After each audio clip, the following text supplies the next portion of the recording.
Good evening, I'm Dan Wall. And I'm Laura Lee. Thanks for joining us. Some upset residents in Bayfield County are fighting a proposed cell tower. More than an eyesore, they say the tower would take up land and mess with the area's night skies. Northern News Now's Jack Wiedner heard their frustrations this afternoon.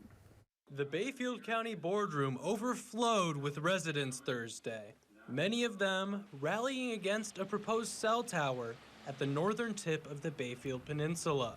What we're asking for is a community-involved process to decide where they should be and where they shouldn't be. Jeff Renicky is a night sky photographer. He says the proposed tower is too close to the Apostle Islands, which is a dark sky destination for stargazers. We have this tremendous treasure chest open above our heads every night.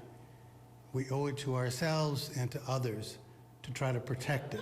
Renicky joined other concerned residents at a county zoning committee meeting. One resident brought in an FCC attorney virtually to weigh in. With input from the attorney and from citizens, the committee passed a motion that would allow the tower to be built under a conditional use permit. That means the project can only move forward if they meet certain standards. Those conditions will be decided at a later date, but Renicky hopes it will help preserve the night sky. If stars were diamonds, every Northland community would be going out of their way to try to preserve and protect them. And in many ways, they are diamonds. They're diamonds for the human spirit. In Bayfield County, Jack Wiedner, Northern News Now. And with the zoning committee's motion, the issue now moves on to the Bayfield County Board.